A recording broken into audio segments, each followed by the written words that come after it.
Welcome to another episode of The Bretty Bang Show, where it is all about connecting creatives, artists, musicians and their stories to you. Hey guys, this is Brett Yang and welcome to The Bretty Bang Show.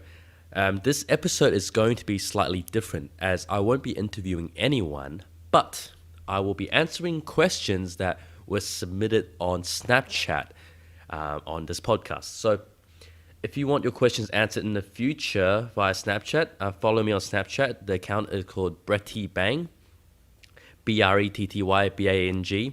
And whenever I ask for a question, send them through and hopefully you'll get your questions answered. So without further ado, let's just jump straight into it. I'm going to answer a question that most of you guys ask first is, how do you stay motivated?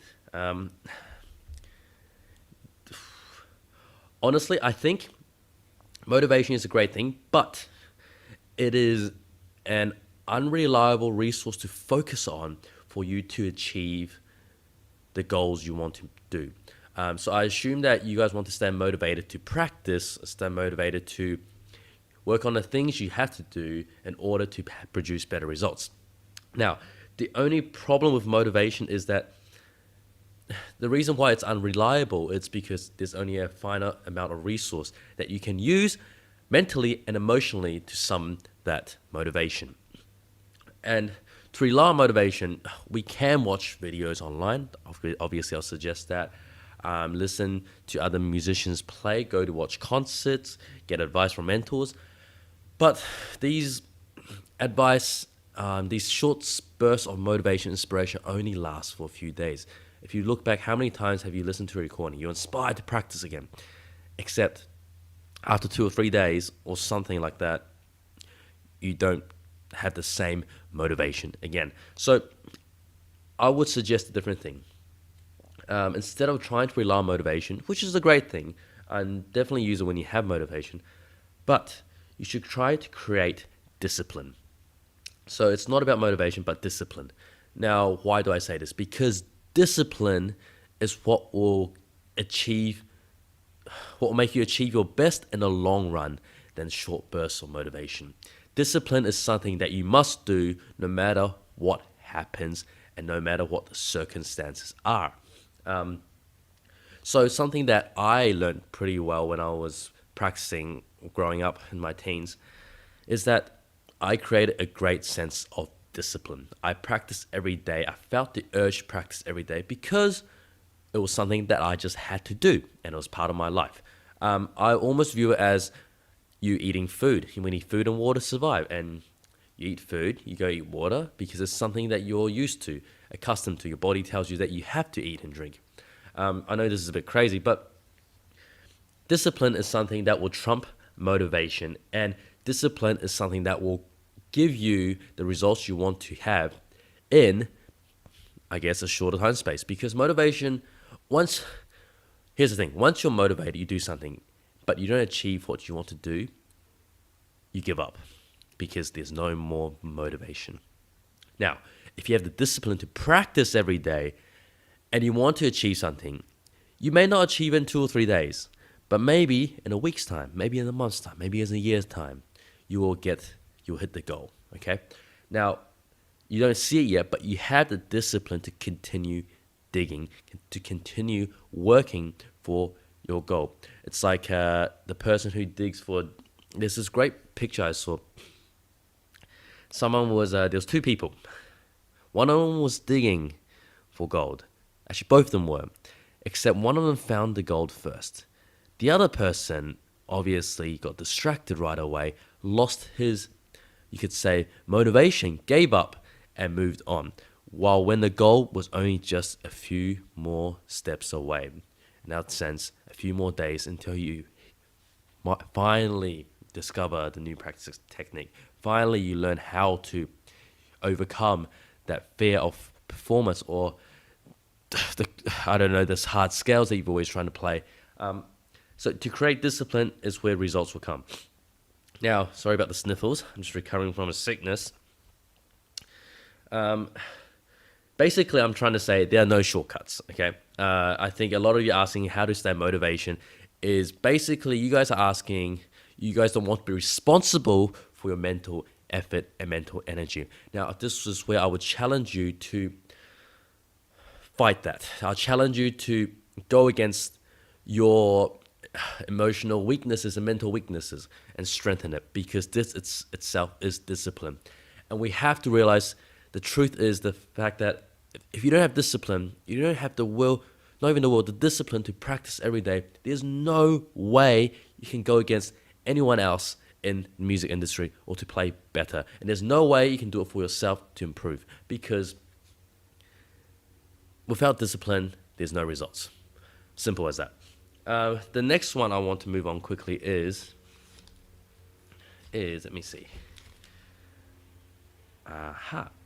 Okay, so here's a quick question that some of you also mentioned is warm-up routines to make a nice sound for beginners. Now, that depends on what instrument you play. I play the violin, so obviously on the violin, I would suggest that you fix the basics. I always go back to basics. Number one is posture, having good posture. So find a teacher or someone that can guide you to a good posture. Keeping the bow aligned with the bridge and fingerboard. Keeping it straight. So do some slow exercises, just making sure your bow stays straight.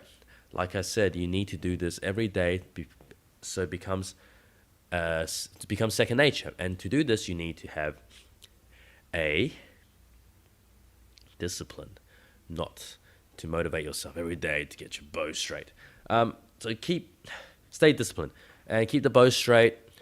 Figure out your contact points, how much pressure and speed you need to make a nice sound. So pay attention to how much weight you're putting on your hand into the bow, and pay attention to how fast you're moving the bow. There are a lot of things. I'll put them in the show notes, some tips and tricks and where I think would help you improve on making a nice tone. But this is the general idea of it. Bow pressure, bow speed, contact point are the three main ones. And the biggest one actually is to have a keen ear. Always listen out to what sound you're making. Because if you can't hear it, chances are you cannot make the sound you want to make. Okay, let's go on. These are the general questions. Now, I have a few specific questions asked by some of you, which I think were quite useful. Is by KK Potato KK. That's a cool name. He or she said, "Hi Brett, are you ever concerned about your reputation as a professional musician?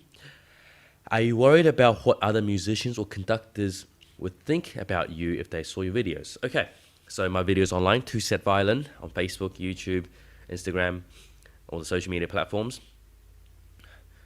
And the short answer is no. Life is too short to give a damn about what other people think of you. I think it is too trivial. A lot of the time is the ego getting in the way, the fear of judgment, which really isn't there anyway, because it's your life, and why would you even care what other people think? And the truth is, no one actually really cares that much. Actually, no one gives a damn. No one gives a shit, because they've got too many things to be worrying about in their own lives. So all you're doing, let's say you want to do something, you want to perform, for example. You do a quick recital. Of course, as artists, we're worried about the small mistakes, sure. But the audience, do they really care? Maybe in the moment they go, oh, he or she played a wrong note. But once they go home, or once the concert's over, they've forgotten it. They're back to their own lives. They're back to worrying about the food, the dinner they're going to eat, what's going to happen next day, the exam, their own recitals, their family issues, blah, blah, blah. It goes on. So basically saying no one cares, so you should not worry as well. Now, to answer even more precisely is, am I worried about my reputation as a professional musician? No, not really, because as we can redefine the word professional. I mean, the word professional is very different in everyone's eyes. Now, you can view a professional as to getting a degree in whatever industry you're in. You can view professional as something that you're competent in. Now, I do think, honestly, being professional is also maintaining a standard, definitely. Don't get me wrong. But also there's somewhat a perception, being a professional. So your view of someone's view of a professional musician could be very different to someone else's view of a professional musician. Okay, to me, a professional musician can be different to anyone else. So it's very subjective and very perception. A very perception, if that's a word. It's perceived differently from everyone. Is what I'm trying to say. So I would take that out. I would just focus on whatever you're doing and make it the greatest you can be. Let's say you want to be a professional, quote unquote, professional musician, then strive to become the best you can be in that field. Because once you start striving for it and you create a discipline that we talked about to become a better pianist, a better violinist, eventually your skills will trump over everyone else worrying about having a reputation about being a professional musician. Okay, so I would try to focus on being the best you can be, and once you had the discipline, everything is in your favor. Luck is in your favor. You will land something great, and people will see you as a professional because, granted, you have put in the discipline and hard work to make it happen. So, short answer is no, I'm not worried, because at the end of the day, I know what I'm doing best. I'm learning a lot making these videos. I'm learning a lot of other skills. I'm learning how to storytell. I'm still practicing, and I'm confident in my own skills that I can practice more later on as well to become professional in many people's eyes. Are you worried about what other musicians and conductors would think about you if they saw your videos? No, because, once again, life is too short to give a damn about what other people think. And frankly, because of that idea, people actually love the videos. I've gotten great artists, Gil Shaham, Pinchas Zuckerman, James Ennis, conductors, just everyone coming to me and saying they love the two-set violin videos. So therefore, really, there's nothing to fear. The other one is from Julie_H. I think it's a girl. Was it risky for you to choose a musical career? What advice would you give someone who is thinking about it? And if you had the chance to choose again, would you still go with music? Yes, it's risky for me to choose a musical career. And my advice for someone that is thinking about it is that you have to understand that there's a risk to everything. Now, everyone lives under the illusion that choosing a musical career is risky, and choosing a business career, an accountant, a lawyer, a doctor career is less risky. Now, yes, granted, statistically, there are probably more jobs for people in being a lawyer, being a doctor, being an accountant. But they also themselves have risks. They have to become the best in the field. They have to be a better lawyer. They have to be a better doctor to land better clients, to have better results and more people coming in. So risk is out of the question. Everything we do has a risk. You choose to eat the ice cream. You choose to do things. You choose to sleep late at night or choose to not sleep at all. That is a risk. You're putting a toll on your body. So everything we do has a risk. But let's go back to it. How do we assess this risk, and why is it risky or more riskier to choose music? I would say in the world now, maybe, it's funny, and maybe 20, 30 years ago, getting a job was, from what I've heard, I wasn't there, I wasn't alive, but from what I've heard, it was much more easier because there's always job vacancies open. I've had stories of my teachers getting a job right away as soon as they graduate. Now the story is different. We all understand that there are super talented prodigies coming out left and right. Information are all over the place. So we have access to the best information in the world through the internet, which we are fortunate to have. And if you are listening to this podcast, you're very lucky to have the internet. So this brings me to the next topic. The internet is a place for musicians and for anyone really in the matter to create opportunities to make it happen for yourself. To create the music life, the performance life, the artist's life that you have always wanted. The internet is the key to our generation's future. Now, there are a lot of cynics saying, oh, but jobs are gone, people are practicing more than me. There's all these Chinese, Asian prodigies coming out of nowhere. Well, look,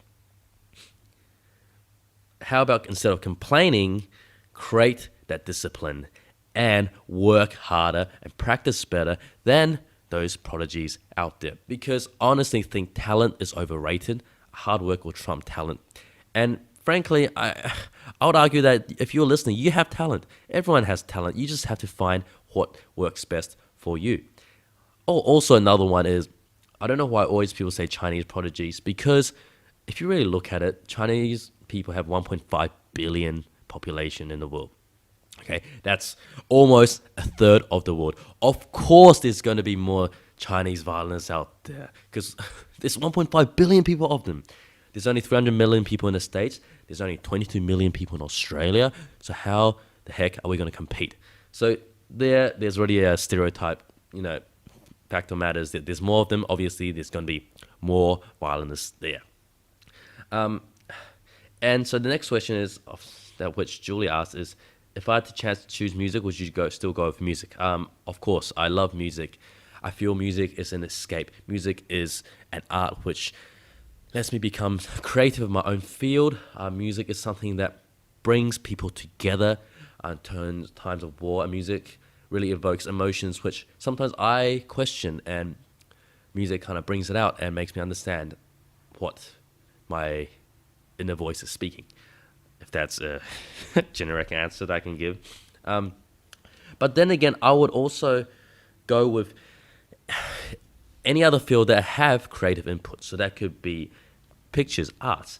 That could be, in itself, that could be looking at creating sculptures. That could be looking into business, because whoop-de-doo, business can be creative. A lot of the new businesses are creative because they're creating cool things. So anything in the creative field where I'm working in my mind of creating new content, discovering new things, I would say I would go with that. But right now, yes, I have no regrets picking music, because there's so many things you can do with music, and music is an international language that everyone can understand and can be taught quite easily. I hope that answered your question, Julie. This is just me blabbering on. Look, I'm running out of time now, but I hope you enjoyed this episode. If you have, please do comment on my Facebook at brettybang.com. Sorry, that's my website, but go to my Facebook as well, /BrettyBang Show, or follow me on Twitter, or even comment on the iTunes review, because that will be the greatest thing I've ever seen, or on Stitcher as well. So please give me a good rating and comment on what you think about it, because if you like this, I'll do more of this. And then so it's a way for me to bring better value for you guys. Okay, I know I went through that very quickly and talked very fast because I'm under a quick time constraint. But I hope this helps, and hope this provided some insights on how I view motivation, routines, discipline, and what people think, judgment, fear, etc. I would like to dive into it in the future if you guys want to hear more of it. So go on those social media platforms, say hello, and let me know. Once again, please give me a great review if you enjoyed this. And thank you so much for listening, because it means a lot to me. This is something I love to do in the future. I love to keep doing. So without further ado, I'll see you guys next time. And once again, thank you so much.